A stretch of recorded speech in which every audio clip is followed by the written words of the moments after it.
Hi my dear parents, students and teachers. In the next few series of episodes, I am going to discuss about a very important concept called mindfulness training. Over the last more than 3 decades, me and my wife Radha have been working closely with students, teachers and parents. One of the major issues the parents, teachers and the students complain is about inability to focus on one issue at a time, lack of concentration.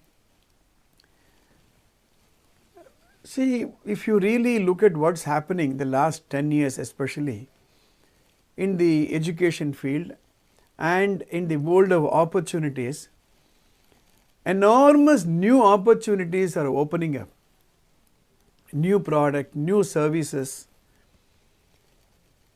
And to meet the expectations of people, the education sector is also gearing up with new content, with new subjects, with a new field of study. Competition is catching up very fast. There was a time way back in 60s, 70s and even 80s, a 90% mark in a school or a college was considered to be good enough to build a good career. But today we talk about as close to centum as possible. If you want to get an admission into some of the best educational institutions, anything less than 98% is not considered good enough. In fact, there are educational institutions which insist a 100% in the school final exam. And the children are also very focused in terms of what they want in their life. Today, after plus 2, children have such a wide choice. And their ambition is also much more than what their fathers and grandfathers had. In this context, we are discussing about mindfulness. What is mindfulness training? Simple. Mind plus full plus training. How do you take a thought into your mind 100%? Supposing a child is studying any subject, maths, physics, chemistry, biology, accountancy, commerce, anything, it is absolutely necessary that the child's mind should be fully occupied by the subject the child is studying. Because, as I said earlier, anything less than 98% is not considered okay.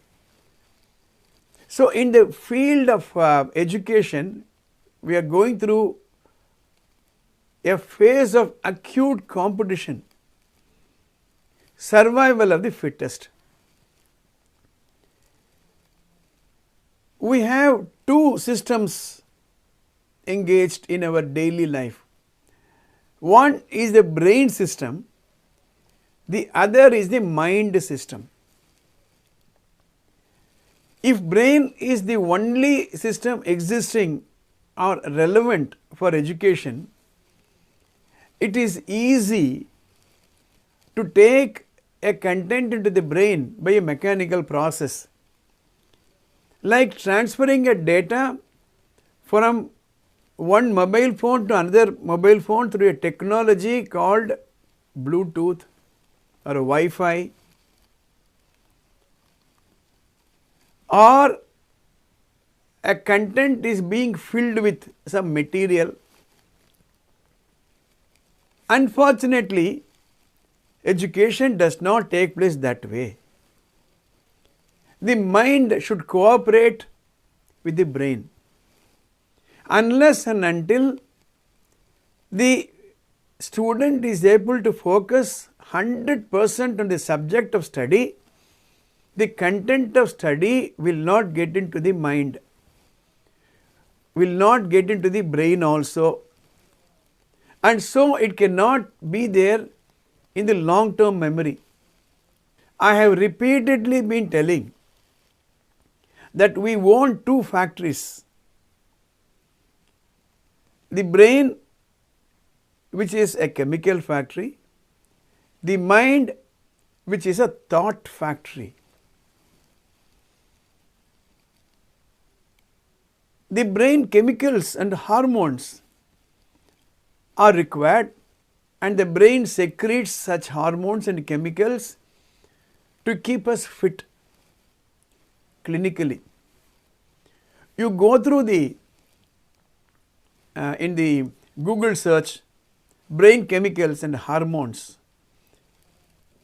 you will be surprised how the concept of a chemical factory, the brain, is relevant.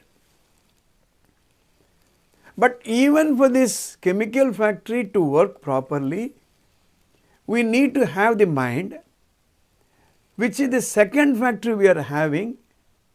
The mind is a thought factory. And lot of thoughts cross our mind. So in this context, we should train our children to entertain one thought at a time. That is why we need mindfulness training. Let me give an example of how the mind wanders and how the mind has to be controlled. Supposing you let go a sheep on a green grass area, the sheep will go all around uncontrolled. But if you tether the same sheep with a rope, with a peg, the sheep will go around only on a small little area. This analogy is relevant for mind also. We should train our children how to focus and concentrate. In my live workshop on mindfulness training, I asked the participants, how many of you ask your children to focus, to concentrate? We say focus on studies, concentrate on your homework, all the hands will go up. But I asked them the question, how many of you train your children on how to focus and how to pay attention? Very few hands will go up. Look at this situation. We ask them to concentrate, but we don't teach them to concentrate. We ask them to pay attention, but we don't teach them to pay attention. Supposing we give a cycle to a 4-year-old and ask the child to ride the cycle, the child will not be able to do it unless you train. Even for children, we teach them how to walk. Sports people are trained how to play the sport. But we don't train our children how to pay attention, how to concentrate and focus. In this series of episodes, we will discuss some of the basic principles of mindfulness training. This will be useful not only to students but also to anybody who have got something to achieve in life. Please follow these lessons and subscribe to this YouTube channel. If you have any comments, please post it in the comment box. I will try to answer. I will see you in the next episode. ABS Vidya Mandir, Thiruvallur.